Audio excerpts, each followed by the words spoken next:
in the mission, damn.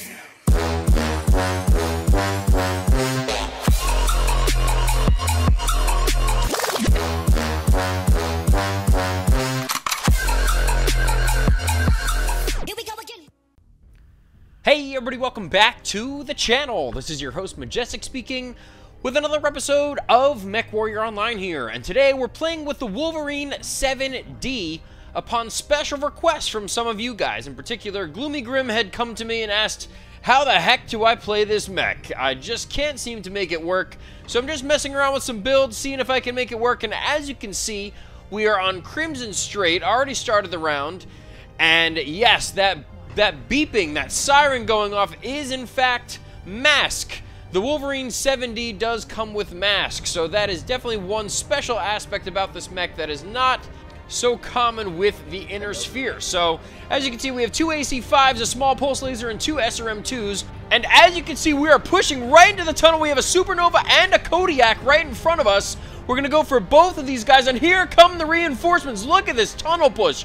Man, they cored up my left torso and my left arm, but we're still going to keep pushing forward with the rest of the troops because they are distracted. The Supernova goes down, and this Kodiak is moments away. He goes down as well. So now we're going to turn our attention to the side tunnel, and we do have a couple of mechs that actually got behind us. So there they come. Okay, so now we have a Kodiak who's coming back, and we're just going to put some damage down on him, let him know that we know he's at the other end of the tunnel, but we are going to stick with the rest of the team here. That MASC is coming in big right now, helping us to get right into another position to put some more fire down on these guys right in front of us. We have this Timberwolf right in front of us, as well as a linebacker. He is getting some support, and I'm looking around, and I'm realizing that my team did push right up into these guys. They actually went around some of the terrain here and went right into the city. So I'm going to back up. I cannot get my left torso taken off, otherwise I am out of the battle.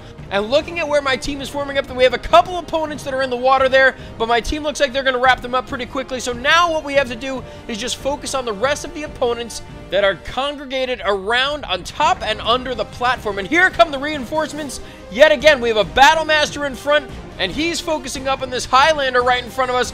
But our Battlemaster is drawing all of their attention, which gives us some free shots, some free amplification damage to help him out. And we're going to keep peeking with our right side, using this ramp to protect our left torso. We cannot afford to lose that. So as you can see, our team is all kind of swarming right now. We are focused up on that Kintaro. He gets taken out, and now we're going for the Highlander, and he goes down as well. So two more big kills. Now it's just a matter of mopping up the rest of these guys that are down low. We have an Urban Mech over here, probably going to get taken out pretty quickly as he's going to get swarmed by our entire team here. Just going to put some damage down into him as best we can, let the rest of the team get that kill. But we're going to go for the Sparky. The Sparky is trying to make a retreat, trying to get away from everyone, and we're going to use this MASC to our advantage, fellas. We're going to pop over the saddle and try and get him from behind. It looks like he's just trying to get away from everyone and peeking right over the saddle. Okay, so he did make it over the saddle, and we do have him unlocked now, so we're going to see how this pans out. But it looks like he's heading over towards the refineries, maybe a couple of other storage units over here. And now he's turning around to fight. So we don't want him to focus up on us. It looks like he's focusing up on one of our friends. We're just going to constantly put that damage into him.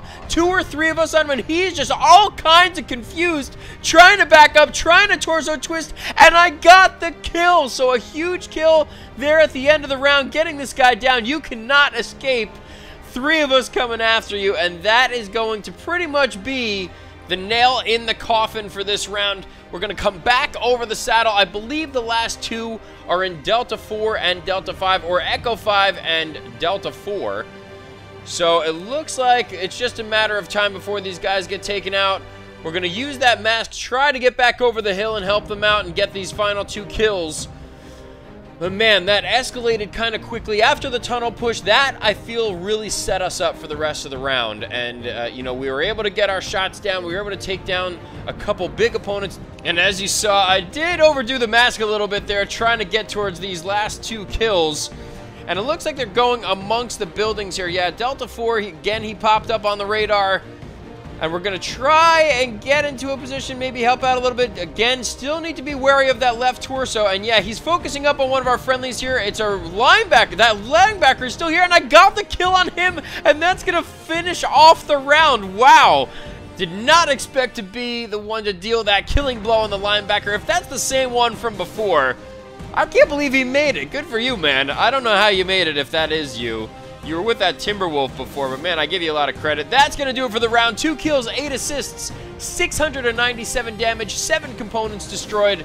Overall, a fantastic round. Really exemplified a great round of teamwork, to say the least. And it wasn't even like anyone was on comms. It's like one person chose a target, and everyone else figured, you know what, I got to help him out. I got to give him that support to get our opponents down. Focusing up that fire, getting those kills, and ultimately ending the round. So that's going to do it for the first round of gameplay. Again, a very unique variant, very unique mech, kind of crossing over with the roles here. I'll explain more about that in just a second, but that's going to do it for the round. Let's head back into the mech lab and go through the rest of the details of the mech and the build. Alrighty guys, welcome back to the Mech Lab, where we're going to go through a comprehensive overview of this guy I have in front of you, the WVR-7D, a very, very unique variant of the Wolverine chassis.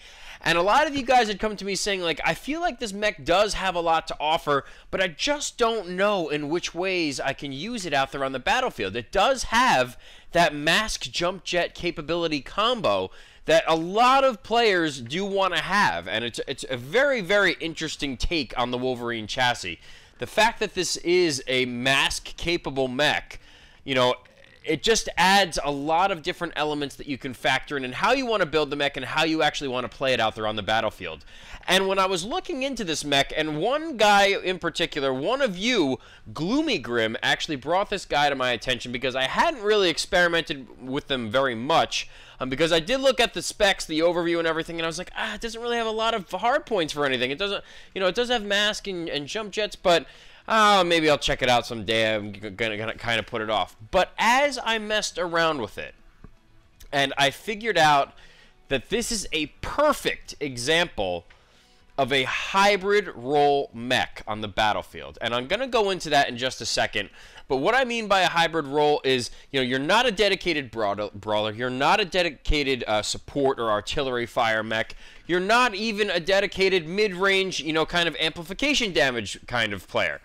You're kind of mixing and matching. Maybe you're trying to feel around and figure out what's best for you. You don't want to be dedicated 100% short range, and you don't want to be dedicated long range or mid range. You kind of want to have a healthy balance of everything. And this is kind of a great example of how you could cross between two roles. So as I like to be a brawler on the battlefield, this is more of a brawl support mech. So brawl for the late stage, support for the early stage. And you kind of have to navigate your way through each battle, and kind of, because every single battle obviously is way different, and some of them are very similar in how, you know, how the battle unfolds, you know, on certain maps. There are certain choke points and everything like that. But there are still very, very, I feel like there are infinite ways, especially with these hybrids, and how you can actually, you know, perform on the battlefield. You can either be super aggressive and help out on the front lines, or you can kind of take a step back and just kind of see what happens first before you make any kind of decision that, you know, will alter or change the course of the battle. So we're going to go through the overview on this guy. You already know what the loadout is that I placed on it. I did talk about it a little bit in the first round, but we're going to go through the specs here and maybe generate some ideas for you guys, maybe mixing and matching based off the loadout that I have. It might give you some, a little bit of, you know, idea generation, if you will, on what this mech has to offer, apart from that custom, cool, you know, mask jump jet dual combo there. So if we check out the hard points, we have 2 ballistic, 1 energy, 2 missile, 1 AMS, and 0 ECM. Now this mech did actually also come with a loyalty variant. This came out a while ago, so I could have used either, but I did want to use the regular 70, not the loyalty variant, because, you know, this is the one that's available to all you guys if you do decide to pick it up in the store. So it's not that there's anything different about the loyalty other than the fact that it gives me a C-bill bonus of 30%. So you know, the 7D, you could still pick it up in the store, and that's the one I wanted to run with. So, if we check out the quirks now, we do not have the new system in the game, so this does still have a quirk summary list. Base armor in the right arm, plus 18. Ballistic velocity and ballistic cooldown bonus of 20%. Energy range bonus of 10%. Missile velocity bonus of 10%. missile cooldown bonus of 20%, and UAC 5 jam chance of -40. So you have a 40% chance of reducing the jam on if you decide to use a UAC 5. As you guys know, I am not using a UAC 5. I'm using 2 AC5s, and that is completely and 100% related to the fact that both ballistic hardpoints do lie in that right arm. And if you use a UAC 5 versus an AC5, it does take up 5 slots as opposed to 4 with the AC5. So you kind of have to make a decision there as to whether or not you want to go, balls deep with 1 UAC 5, or if you want to take this kind of approach, cramming in 2 AC5s into that right arm and cater to those ballistic quirks apart from the UAC jam chance reduction. So I decided to take that route because I really wanted to use that UAC 5 cooldown bonus along with the modules that I placed on it, which I'll get into in a second. So I do have 2 AC5s on there. I have 4 tons of AC5 ammo, 2 SRM2s. So for the 2 missile hardpoints that I placed in the left torso, I was messing around with SRM4s and SRM6s, and yes, you could do that. You could put SRM6s, you could put, if you even wanted to make it a learn boat, they are high mounts, so that's the reason why I wanted to go with SRMs. High-mounted missile hardpoints are always great for when you're using short-range missiles. So, you know that if you're looking at it, it's cockpit level, and these are right next to exactly where my cockpit is. They're right on the shoulder here, so I know if I'm looking at it, I can shoot it. There's no, object or anything in the way that would keep me from hitting my target. Mask. I placed the Mask 3 MK3 module in here on the right torso, along with 2 jump jets.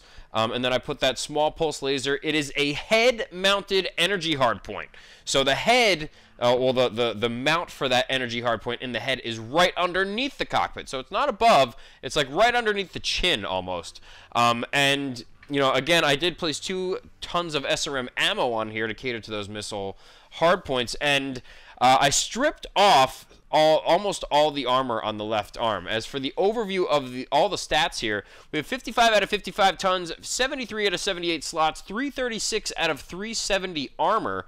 So that's where a majority of it's coming from. 32 armor hardpoints are taken off here, and that's it.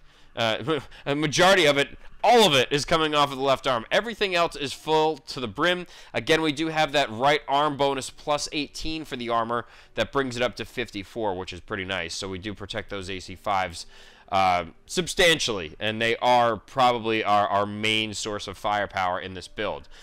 1.45 is the heat management ratio. We do not have a lot of heat-intensive weaponry on here. It does build up over time, and how I want to play this mech is a support game, early mech, late game brawler, as I mentioned earlier. And really what you're doing is this thing doesn't have a high alpha, and it's kind of similar to the style that I had played with the Dragon 5N, in which I was more of a constant churning of DPS. Every second something else is firing off, just constantly berating your opponents, rocking the cockpit, making them want to back up, that intimidation factor. So, although it's SRM2s, it's a small pulse laser, it's 2 AZ5s, doesn't sound like a lot, but over time, that build is really going to play out, especially in the psyche of your opponents. So, definitely mess around with it. Maybe if you want to go, you could go UAC 5 in here, you could go LB10, you could even do AC10, maybe even, I don't think you can fit an AC20 in here. Yeah, you need 10 slots, and this is taking up 8, so you can't fit an AC20. Anything under 8 slots, really. So an AC10, an LB10, even a Gauss rifle will fit. It is they are low mounts for the ballistics on that arm, so you do have to take that into consideration. But again, you have that mask capability. So with mask, I'm going over 100 kph. That was my minimum requirement, is I wanted to make sure that this mech had a decent speed to go with, to accompany this kind of loadout that I placed on it.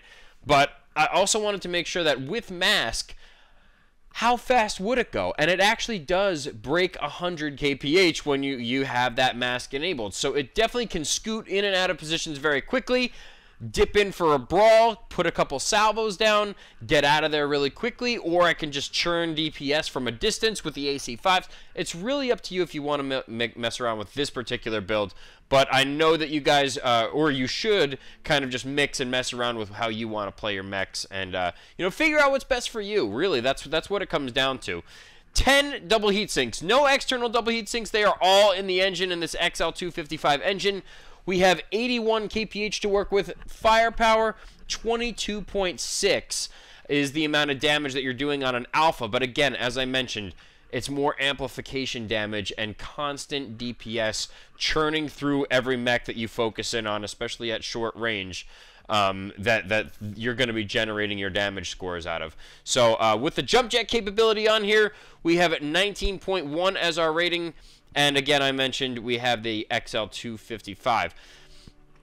As for the modules, I wanted to add on top of the AC or the ballistic cooldown quirk of 20% that we get with this guy. So we get the ballistic velocity and ballistic cooldown of 20%. So I placed an AC5 cooldown module on here, which gives us another 12%. So we get a 32% cooldown on those two AC5s in the right arm. Another reason as to why you would want to use maybe two AC5s as opposed to one UAC 5. And then the SRM2 cooldown. So as I had mentioned with the missile hard points, we have missile velocity and missile cooldown, 10% and 20% there. So you know, adding the 12% on top of the SRM2s, which have the shortest cooldown time of all the missile weapons, you know, you add the 12% on here and you get 32% as well. So, you know, 32% cooldown between the AC5s and the SRM2s, you're really churning through the ammo. You're really getting that constant DPS factor going.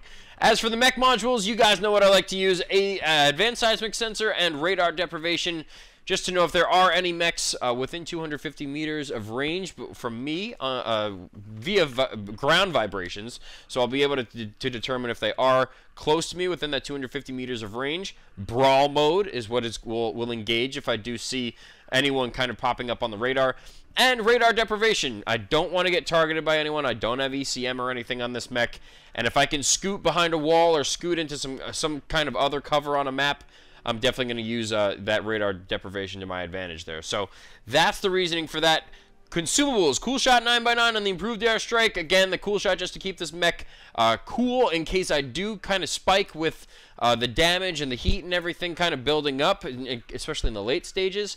And then an improved airstrike, again, either for tactical purposes or for intentional damage on your opponents if they're grouped up together. But that's the overview on this build. I hope you guys like it. It's very, very interesting. It's very out of the ordinary.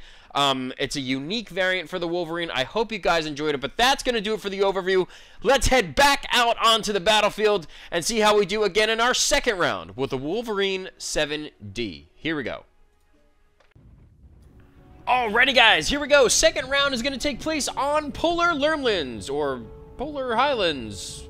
Yeah, you see what's happening right in front of you. So, we're just going to try and make the best of it. Obviously, we don't have any Lurms. We don't have anything really artillery-wise that can put down some damage without even seeing our opponents. So really what we have to do, and this is probably one of my biggest trials and tribulations in this game, be patient. Just kind of hang back, see how everything works out, and this poor cicada is just getting absolutely wrecked right now. I wouldn't be surprised if he got taken out. But you know what? We're going to try and make the best of it. Sorry, little buddy. I hope that you make it through the entire round, even though you just got pummeled. We do have some Lurms on our side. As you can see, we are exchanging some fire. And that's really not a good thing for me in this build right now, because I can't really do much of anything. I kind of just have to wait and see. If my team does decide to make a push on any part of the map, I can't even poke over. My arms are low slung, and as you saw, those rounds went right into the snow. So again, we just have to sit back, be patient, and pretty much let a little bit of the battle unfold. And that's exactly what I was talking to you guys about in the mech lab, is you can't make an over-aggressive move too soon. You will find yourself going face down eating dirt, especially on a map like this where, you know, if they do have a lot of Lurms, if all of them get their sights and their targets on you, you're just going to get, you know, pummeled. You're just going to get overwhelmed with long-range artillery fire. So This crab in front of us, though, this guy is making a huge move right now. He's going right for the Kodiak. Atta boy, what a brazen little fellow we got on our side. Going right for the big gun, so we're going to help him out on this flank here. We do have a little natural terrain to give us some cover, but we are putting down some massive damage into this Kodiak, and he gets taken out, so that was huge. And now our Atlas is pushing over the top, so a huge turn of events there. We were going to sit back and kind of casually, you know, make our way through the round, but these guys are making a big statement very early. Indigo right across the way from us is a Spirit Bear.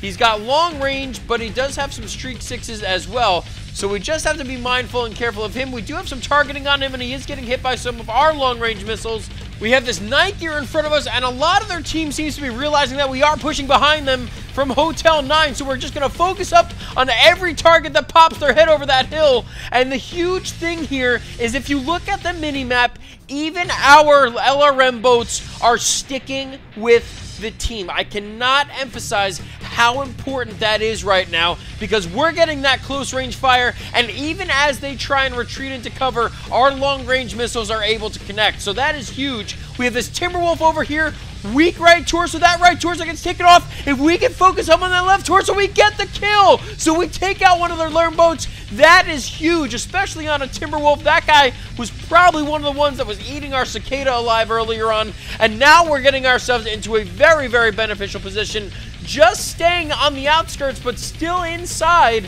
that radius of the beacon, so we don't have to worry about the timer going down. They did put an airstrike down on us. It's about, I'd say, almost even. But now we have this Huntsman pushing over the top. He must be short range, probably fed up with the long range that's been provided on his team, and now he's just making a charge, trying to get down as much damage as he can, but my team is able to take him out. So that looks like we got 2 quick kills. Now we're going to pop over, use that mask to get us into a position, put down some amplification damage on these guys, pretty much take a frontline approach here. And based on how this match has gone, I'm going to trust that my team is actually going to come up and help me out. We have a LRM gear on their side, so that is a big missile boat. And you guys know how I feel about the LRM gear, but we're going to focus up on this Nova right in front of us. It looks like he's trying to retreat, trying to go for one of my torsos, thinking that it's weak, but he's not going to really get much of anything out of it, because we're going to take him out before he even has the chance to core up anything, and my friend is able to get that final killing shot.